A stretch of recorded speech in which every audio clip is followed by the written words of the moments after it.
Hey guys, this is Donna from Donna Makes Art, and in this video we will be doing a sketchbook tour. So in my last video I asked you guys what you wanted to see from me, and someone suggested that I do a sketchbook tour. If you follow me on Instagram, then you would have seen this already, but because IGTV only allows 10 minutes of video time, I wasn't really able to explain in depth what the sketches were about. So I wanted to tour you in more detail for this channel. Before we start, I wanted to ask you guys, did you notice anything different? I bought a new mic. So let me know down in the comments what you think about the audio quality and this format of more live-ish type of content. Previously, I was filming and then recording the voiceover separately. The content is gonna be a bit more raw and a bit more scattered, so bear with me. Before I forget, let's talk a little bit about this sketchbook. This is a Limelight sketchbook made locally, I believe, which I'm all for. So for anyone who is living in the Philippines, you can get this at your nearest national bookstore. For my international viewers, I will have to check Amazon, but everything will be linked down below. What I really love about this sketchbook is the paper. The paper handles anything that I throw at it. So if you're someone that likes to experiment with a lot of different mediums, I have thrown watercolor, gouache, inks, and even pro markers at this thing. Pages must come about 100 or so leaves and weighs about 100 plus GSM, which is thick enough to really handle what I need it to handle. Before diving in, I just wanted to give you an overview of the contents of this sketchbook. I was really into Skillshare and doing art challenges, so you'll be seeing a lot of Mermay, JUN, and my childhood adventure. Aside from that, I was very inspired by Liz Steele at the time, so you will be seeing random doodles and also random journal entries. So don't pause and read, please. I did double check if there was anything private. So at the start of every sketchbook that I make, I usually put a date when I started, also the date when I completed it. I usually leave the front pages blank just because I don't want that pressure of making something perfect. This is a sketch I made for my one continuous line Skillshare course, linked down below, and I ended up with this final drawing for the demo. At the end of my course, I also showed how you could apply the same principle on any object, be that landscape, vehicles, portraits. I discovered I'm just not the type of person to draw every day. Jake Parker, I'm sorry, I have failed you. This, I believe, I did for a Skillshare class about folklore birds. Really good. Oh, this is a gouache pattern painting. Similarly, I was trying to follow a Skillshare class. Cactus paintings, this was done in a mixture of gouache and watercolors, and I turned it into a pouch.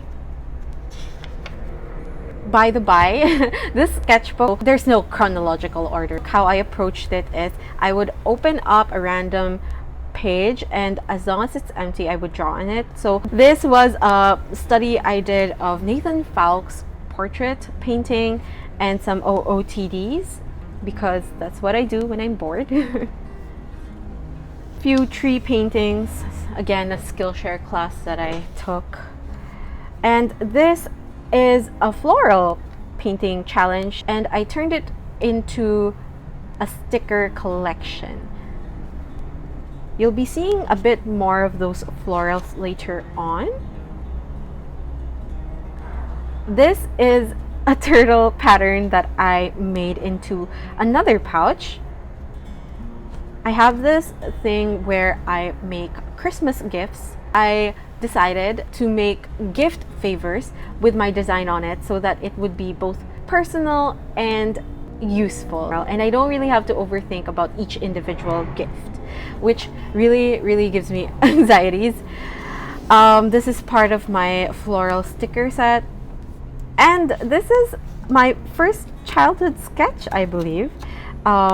Underneath is my doodle of it, and this is the final painting. If you ask me, I prefer the sketch over the final piece, but let me know down in the comments which one you like better. More childhood sketches. I did a painting of this, but I never really finalized it. This one I turned into a watercolor illustration, which I also made into a business card. If you haven't seen, I explain more in depth about the story behind it in my video, which I'll link in the card and down below. Some poses, random Pinterest girls, more childhood adventures. This is what we look like when we're not in our imaginary world. I was doing some volunteer work for a retreat, kind of like greeting cards and tote bag designs. So you'll see a bit more brush letterings as we go along. This was my concept for an introduction of my little brother. There's a fly and I can't get rid of him. Darn. Okay, so more brush letterings. By the by, I just finished making my first handwritten font, and I wanted to offer it to you guys as a freebie. All you need to do is click the link below entitled Get Your Free Font, fill up the text fields with your email and first name, then head over to your email and find Donna Makes Art, your free font. Inside there will be a confirmation button that you can click, and there you have your free font.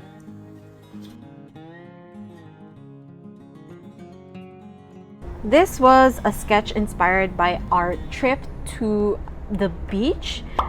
If you want to check out my beach painting, I'll also link it up in the cards and down below. Angel hair, pun intended. More beach attempted paintings. This is the final design that we went for the tote bag retreat, I believe. And this is opening page for my 2019 Bujo.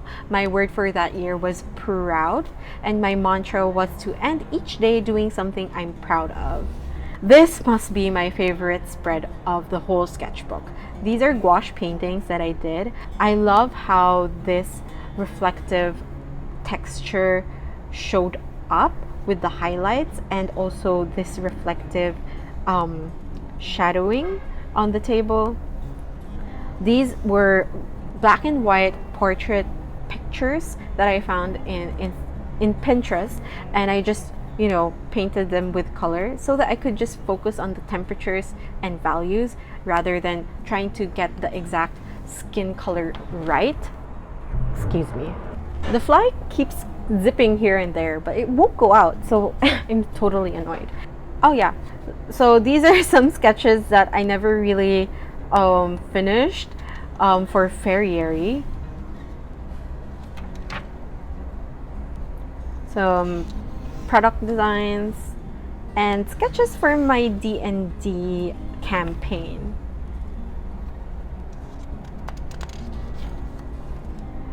This is watercolor studies that I did. This is my dark side. I feel that in my social media platforms, I usually just show the cutesy side of things, but I am quite a morbid person, so now you know. Floofy haired guy. I saw him walking home and I loved how bouncy his hair was. So I sketched him when I got home. I loved how this turned out. This is one of the characters in our D&D campaign. I think I ended up with a similar design. Random ideas. Oh, and we enter JUN. So how I did JUN was I searched for a random animal generator and I just inputted 60 random animals, and whichever animal was beside each other, that was the pairing that I went for 30 days. Although I didn't finish my prompt list, I really loved the creature designs that I came up with. So this was my first awkward attempt at hedgehog and mustang. First, I would study the actual animals and see which features really stand out to me the most. And like I said, this was not in chronological order. I was thinking of making a floral coloring book because my mom really loves floral coloring books. But I never really finished it. These are a couple of the sketches. Let me know down in the comments if you would be interested in coloring book pages. I'm really trying to up my game with digital products, so I was thinking downloadable printable pages for people to do colorings of.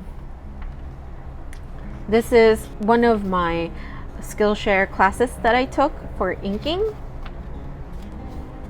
Random poses. I was watching Umbrella Academy and I really loved how number 5's expression is. He looks like an old man in a young man's body. Another sneak peek to my morbid side. If you know about D. Gray Man, I feel that this skull was really inspired by that anime. I was scared that the gouache would transfer over the graphite and the graphite would transfer over to the gouache, so I just put in this scrap piece of paper.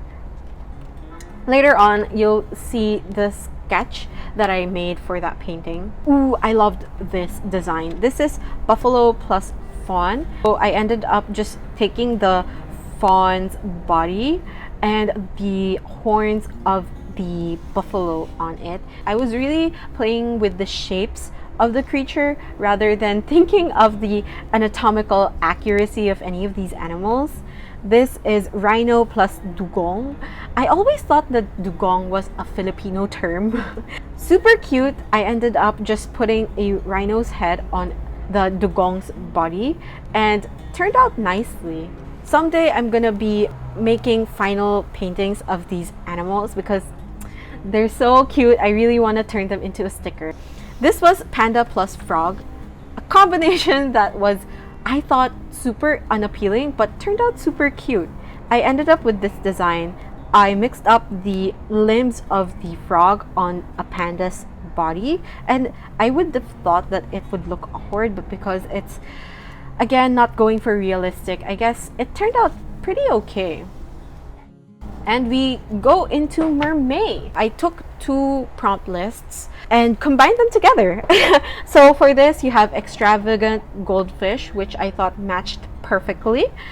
Although I was really big into challenges last year, I discovered that daily prompts really take a toll on me, especially when it's very conceptual rather than just paint studies where you don't really think and focus on the technical side of things. I run out of steam very quickly. It's really not possible for me to keep on pumping out new concepts every day for 30 days. Someday, maybe someday when I'm more of a professional. Going back, extravagant goldfish, I ended up with this sketch of a little goldfish girl that found treasures underwater, and she starts pretending to be a king and trying to command the goldfishes around her. I might revisit this. The next is rascal shark. I ended up with this pirate shark boy trying to steer a sunken ship. Queen angelfish plus rockabilly. These are the sketches, and this is the final painting. Next, we have Star Wars plus butterfly fish. So this sketch turned into my Prang Review watercolor painting, which you can check out in the card and down below. This is Cinco de Mayo plus jellyfish. When I was conceptualizing this, I realized that I could really play up the patterns on the jellyfish's skins and make it a bit more festive to match the Cinco de Mayo aesthetics. And we're back to kaiju. So this is a dromedary plus kangaroo combination, having a little dromedary Joey in the pocket. It turned out cute, but not really my favorite. Some hand studies. So I was trying to jump into Ahmed Al-Duri's 100 hand challenge. You're starting to see a trend here. I didn't really finish the 100 hands, but I did come very close. I'm not a finisher, I'm sorry, don't judge me. Okay, so French baguette plus clownfish. This ended up to be my Ganzai Tambi watercolor review painting, which you can check out up in the cards and down below. More hand studies.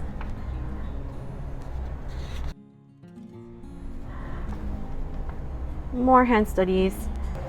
I think these were my first hands. So stiff. What is that? What is that, Tom?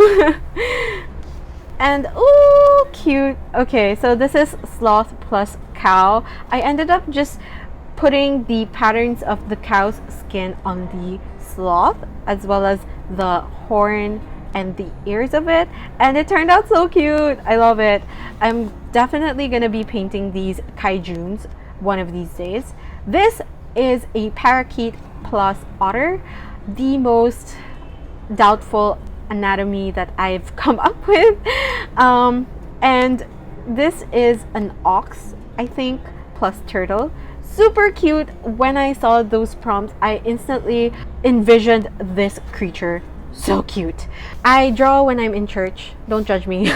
But it really does help me take notes and really keeps my attention in check. Some random watercolor painting. I did a lot of layers, and just like I said, this sketchbook handles watercolors well, as much as I need it to. So I really loved how this raven painting turned out. I might turn this into something. Let me know down in the comments if you'd be interested in turning this into a card or a keychain even. Oh my gosh, that would be so cute.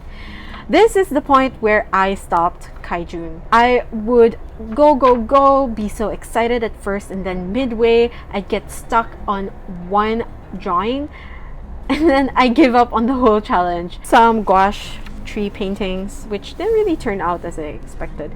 I have been wanting to draw some illustration, a picture in my head that I can't get out, inspired by A-Team Ed Sheeran's music. This is not exactly what I've been envisioning. I was envisioning an innocent picture of a snow angel with a person lying down bleeding.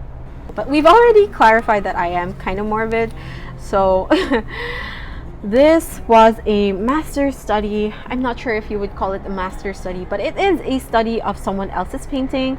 I'm not sure whose, but I will try to research and link that down below if you want to check it out. I loved how melting her painting looked, but I didn't quite capture it here. So I tried again in the second one, and I think I was able to technically tackle it better. The colors just blend in to each other compared to this, where you can really see the effort I was putting in to layer over the paints to get the value and the shapes that I wanted, compared to this where the strokes are very evident, but because I was limiting the layers that I was putting on, it really just melds together nicely. I hope that made sense. Again, an upside down doodle. These are my mushrooms. So if you follow me again on Instagram, I made some tote bag designs, which I showed in the previous video, which I'll link up here and down below, and I really loved how they turned out.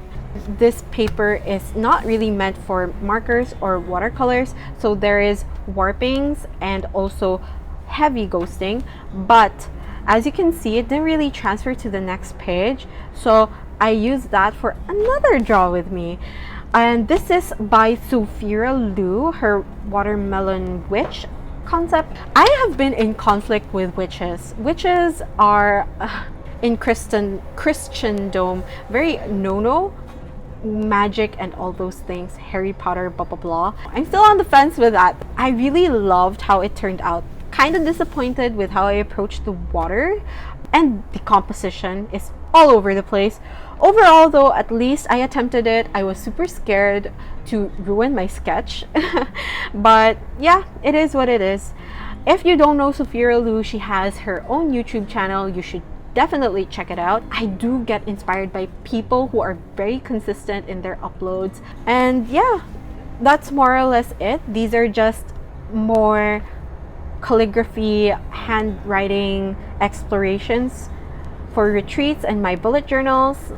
Hope you guys enjoyed this sketchbook tour. Comment down below, how was the audio? I'm really curious. Also, this format of me recording and filming at the same time. Give this video a big thumbs up, and make sure to hit that subscribe, because in the next video I will be doing a watercolor portrait demo from sketch to final painting.